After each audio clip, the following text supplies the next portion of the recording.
What's up mga kasang? So yun no, may naisip akong gawin ngayon at huwag na natin patagalin no, gawin na natin, alright?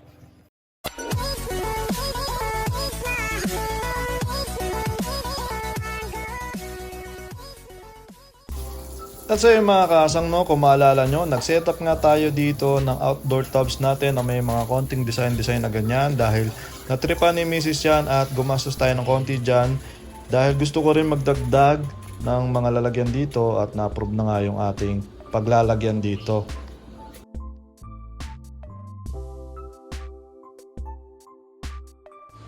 At ayun, makalipas ang ilang araw no, ready na natin lagyan ng isda to at napakalino na ng tubig niya. So naisip ko nga na ilagay dito yung ating mga Platinum King balloon mollies na nandoon sa loob. So dapat nga ilalagay ko to do sa farm natin pero mas gusto ko na naisip ko na mas maganda dito at least nakikita ko at nababantayan ko sila.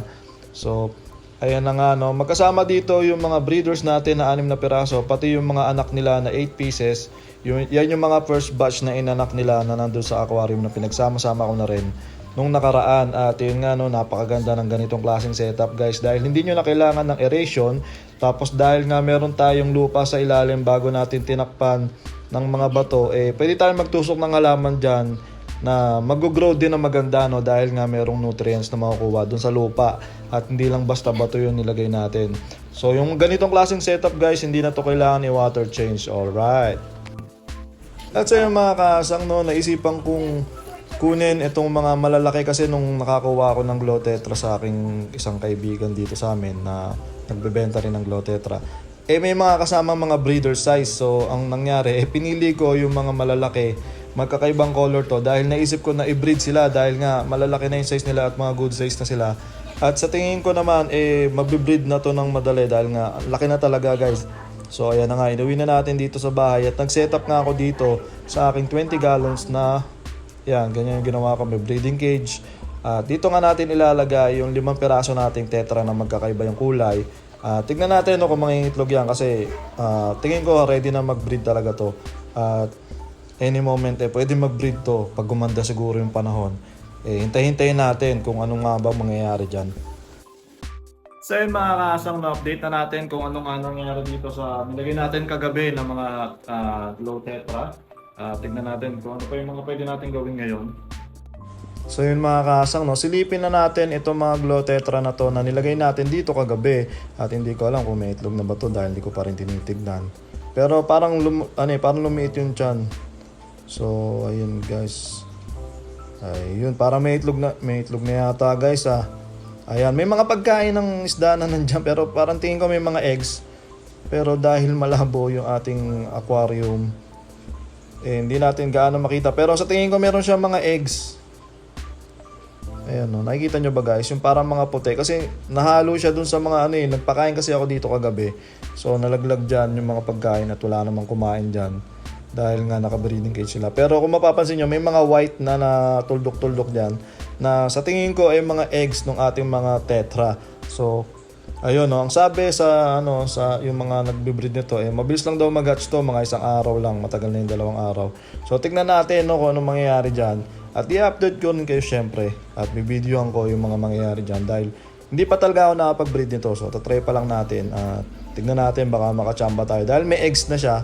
So posibleng mamaya o bukas baka mag-hatch na rin yan. So malalaman natin no, kasi hindi pa rin naman talaga ako sigurado.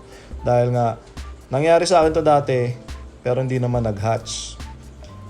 At so yun mga kasang no, naisip ko rin na i-breed na rin ito dahil nga nag-breed na rin naman tayo ng PKBM dito at ng Glow Tetra. I-breed na rin natin to no, itong ating 2 beta dito. Meron ako isang pares dito na copper na beta. So nag-prepare na ako na lalagyan dyan. Dating gawi, ito pa rin yung ginagamit ko talaga ilang taon na. At syempre hindi mawawala yung ating magic plastic para sa bubble nest na ating mga beta. At ayun no, tingin ko naman magkakilala na sila dahil 1 linggo na yata mahigit sila dyan. So kukunin ko na lang tong ating mga beta. Unahin na natin yung male. At ilalagay natin dito sa ating breeding tub. At yung female natin na matured enough na rin naman, at ilalagay na lang natin yan dyan sa ating breeding tub. At syempre magdadasal na lang tayo na huwag silang mag-away at mag-itlog sila agad. At sana ay magkasundo kayo. Sana si Mail ay marunong gumawa ng maraming bubble nest. So tatakpan ko na yan at siguro bukas ko na lang yan i-check. At so yung mga kasang, no, siguro may nakapansin nyo sa inyo kanina na wala na yung ating mga kamfa dito. At ito nga ay dito ko pa nilagay yung ating glow tetra. So dito nakalagay yung kamfa yan, tatlo na yan.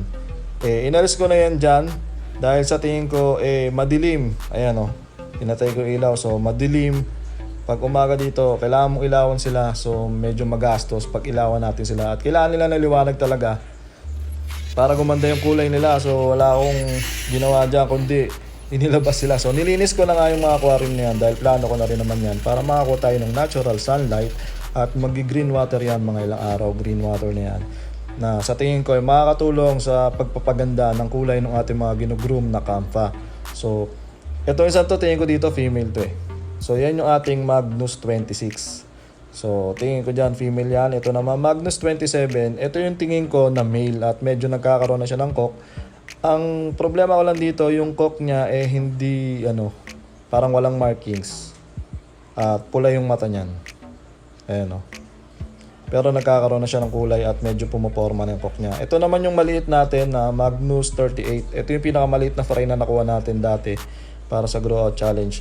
Ngayon medyo lumalaki na rin at medyo stress pa siya. So ayan, kitang-kita nyo guys, no, may natatapat talaga na direct sunlight ito. Mga ilang mga ilang oras yan mga isang oras lang siguro. Direct sunlight yan. So sigurado ako gaganda ang kulay niyan, siguro mga 1 week lang. So sa susunod na update natin, kasi every 2 weeks. So sana maganda na yung kulay niyan. At yung mga kasang, no, i-update ko na rin kayo dito, no, dahil kahapon nga inilagay natin tong mga to dito. Itong ating mga tawag dyan, mga PKBM o Platinum King Balloon Molly. So napakaganda talaga ng ganitong setup. So itong kabila na to, dito ko nilagay yung mga fry nila. May mga second batch na rin kasi yan. So lapitan natin para mas makita nyo. So ang nangyayari, dito ko nilalagay yung mga second batch. Tsaka kung meron akong makitang fry doon sa kabila, doon sa mga breeders natin, dito ko lahat ilalagay yan sa pangalawang tab. So kung makikita nyo, meron tayong mga fry dyan. Mga 12 pieces na yata yung nailagay ko dito. Kasi kanina may nakita rin ako na 2 pang fry. So hayaan ko na silang dumami ng dumami dyan. Tapos ikakal ko na lang yan bago ibenta. Tignan natin kung maganda yung kalalabasan nung mga magiging anak niyan. So dito nga sa kabila, dito nakalagay yung mga breeders natin kung saan ay nagtatago sila. At lagi silang ganyan, di pa yata sila sanay dito na may tao dito. So lagi sila nagtatago kung saan sa sulok dyan. Tapos yung mga juvie size natin, actually hindi pa to juvie size, mga fry pa rin naman to. Ito yung first batch at medyo lumalaki na sila dyan. So yun, no, kahit itap nga natin yan, hindi sila lumalabas. At ayun, sana maparami natin ang tuloy-tuloy yung ating mga Platinum King Balloon Mollies at makapag-release din tayo niyan soon para ibenta. So ayun mga kahasang, no, ito na lang muna update ko. Tapusin ko na ang video na to. Pero bagong lahat, no, ito nga pala yung plano natin dyan dahil dire-diretso yan. Lalagyan natin ng tabs yan pag napuno na to. At pinayagan na rin naman tayo ni Mrs. So yun, update ko na lang kayo guys. Maraming salamat sa mga nanood. Peace out!